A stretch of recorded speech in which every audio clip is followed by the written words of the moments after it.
name is Leona. My name is Joy. My name is Kireina Huri. My name is Jessica Viona. My name is Laras Sati. And my name is Alifia, Alvareza. And we are going to talk about understanding the LCA of yogurt production in real-world industrial practices in India. Don't forget to like, Comment and subscribe. Check it out. Hello everyone, I am Azka Mayriza and I'm from ENV 23 and I am here to present our presentation about yogurt, about life cycle assessment of a yogurt in industrial life in India.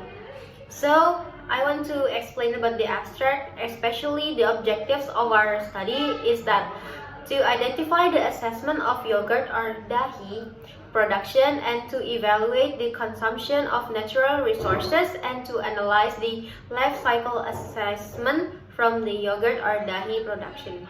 And by our objective, it's proven that we want to identify the production of the dahi itself. I think that is all from me. Thank you. Hello, thank you for the opportunity that you give for me. So before we go to the main part of our discussing, let me tell you guys in a general way to get more understanding about our case. So this study looks at how dahi or yogurt is made in India and its impact to the environment. It covers the entire process, starting with how raw milk is collected, transported, and kept fresh. And then it examines what happens in factories, like pasteurization, fermentation, and mixings to turn milk into dahi. The study also checks how much energy and water are used in these steps, and if any waste or pollution is created. Packaging is another important part. It looks at plastic or paper and what happens to them after use, whether they recycle, reuse, or just thrown away. The main goal is to find the environmental problem in making dahi and suggest ways to solve them. This can help industries in India produce dahi in a more sustainable way while keeping the quality people love. Thank you. My name is Nati. I'm from Environmental Engineering batch 2023 and now I want to explain about the introduction. So, bacteria in yogurt is Lactobacillus bulgarius and Staphylococcus tempestuous that convert lactose into lactic acid, provide yogurt with a thick texture and sour taste. Importance of dahi in India is significant part of India culture and chosen. The challenge is high energy and waste usage, leading to pollution and waste. Sustainability challenge in the dairy industry is depletion of natural resource, waste management issues and greenhouse gas emission. The study objectives conclude is identify the assessment of the environmental impact from dahi production across the entire process, evaluation and consumption of natural resource, and analyzing the life assessment or LCA from the dahi production process. Hello, my name is Khalila and I'm going to explain about the methodology of dahi making. So the first one is goal and scope. The goal of this study is to observe the yogurt production until the product is ready for consumption. And the scope includes the production process, source of data, method, and system boundary. The next part of the methodology is data collection and methods. The data utilized in this paper have been obtained from different journals and articles that are referenced below. And the data usage is vital in life cycle assessment since data aids the assessment of inputs and outputs as well as potential environmental harms. And the last part of methodology is the system boundaries. So in these system boundaries, we talk about the initial inputs, intermediate processes, and the main processes. So for the initial inputs, we have milk as the main ingredient, water and gas as fuel and power generation. And for the intermediate process, the inputs mentioned previously goes to several intermediate processes such as heat and power cogeneration, milk evaporation, and others. The next part for system boundary is the process. So in dahi making, the first process is pasteurization. It consists of heating and adding chemical treatments to prepare the milk before fermentation. The second one is fermentation. So after pasteurization, the fermentation is done, and it typically involves microbial activity to turn milk into yogurt. And then filling and packaging.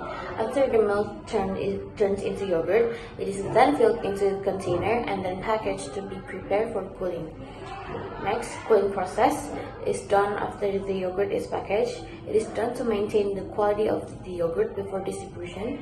And the last part is distribution. So after cooling is done and the yogurt has been quality checked, it is then distributed to be consumed to the public. Hello, my name is Laras Sati, so I want to present about the data analysis. The first is organize the data based on inputs, outputs, and environmental impacts for each production stage. This kind of data organization makes it simpler to track the consumption of resources, pinpoint the phases with the biggest environmental impact, and suggest specific changes to increase sustainability.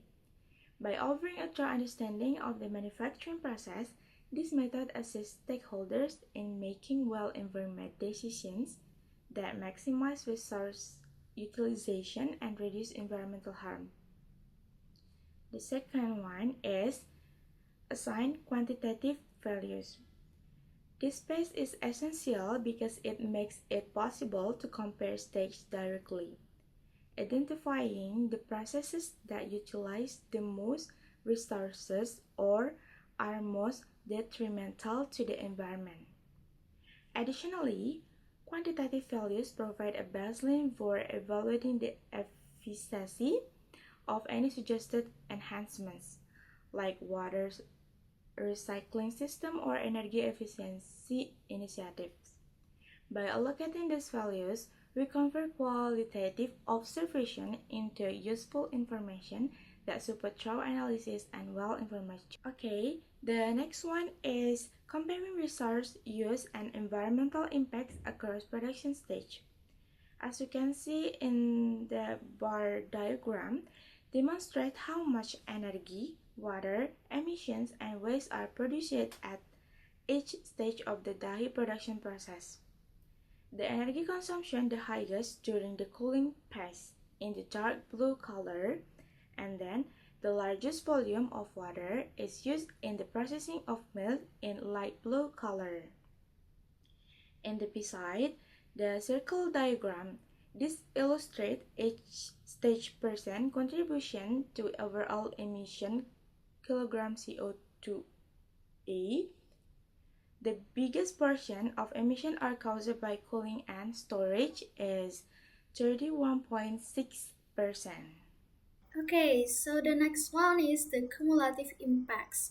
As you can see in here, the cumulative environmental impacts across the stages. So the overall environmental impact of every production stage by building several effects on top of one another. Environmental consequences including energy use, water consumption, emissions, and stress are stacked within a bar that corresponds to each stage of the production process, like pasteurization and milk processing and another. So the bar's overall height displays the combined effect of each of these elements for that stage. So for the instance, the energy bar will be large if the pasteurization step consumes a lot of energy. But the water use bar may be shorter. You may quickly determine which stage has the greatest environmental impact and what kinds of resources are being used most frequently by examining the stake bars. So this makes it easier to see where change might be done to lessen the environmental impact overall. And then you can see in here, this is the cumulative energy use and emissions. So cumulative energy consumption and emissions are the total energy used and total emissions that produced during all production phases and determine the instrumentally as the process moves forward. And distance cumulative refers to calculating a running total by adding the energy and emissions from every stage of production. And the total energy used in the manufacturing of dahi, for instance, will be calculated by adding the energy used in each step, such as heating, fermentation, and cooling. In a similar manner, the total emissions throughout the production process will be calculated by adding the emissions from burning fuel or utilizing the electricity at each stage. And then, for the resource intensity across production stage, okay, the last one from the data and analysis, we can see the resource intensity across production stage. So the amount of a particular resource, such as energy, water, or materials, is utilized in relation to the output produced at each stage of the production process, and is known as resource intensity throughout production stage. This idea makes it easier to comprehend which phase required more resources and where efficiency gains might to be achieved.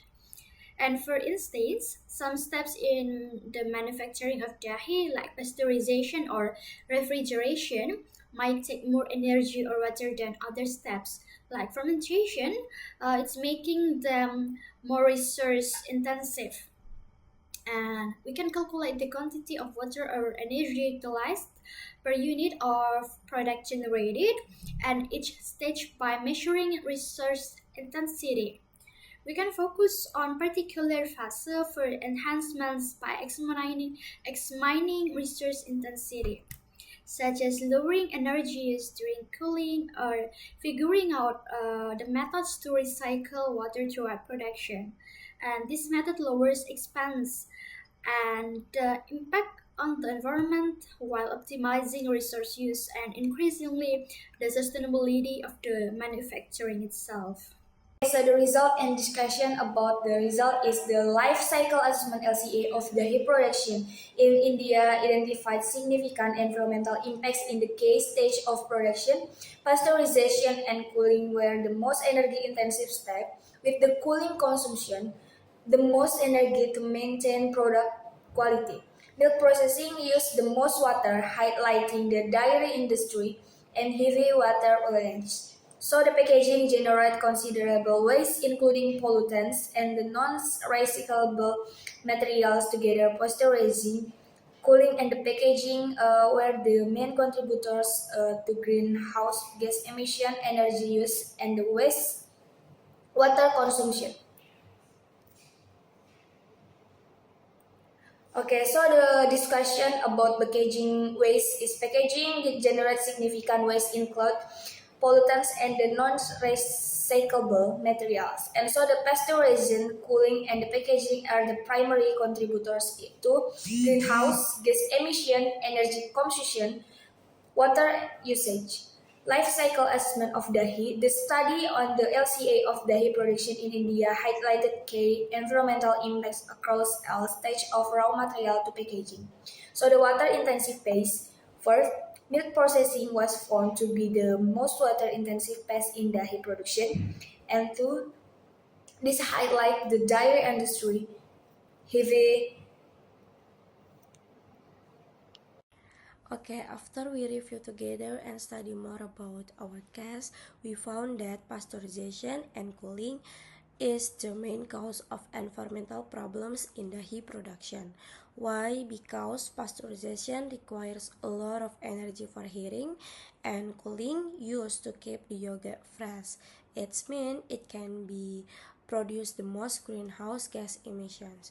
But don't worry, we also suggest tricky solution for that problem. So first, use renewable energy like solar or wind power or energy efficient machine to save energy. Second, recycle water in cooling and cleaning system to reduce water waste. And the last is switch biodegradable packaging materials to cut down on waste and pollutions.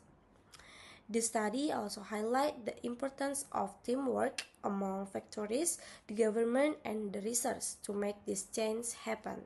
It suggests looking beyond the factory process, like how milk is produced or how dahi is delivered, for more ways to improve sustainability.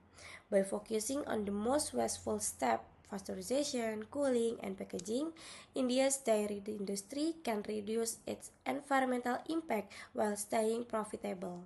This ensures that dahi production can remain sustainable and successful in the long term.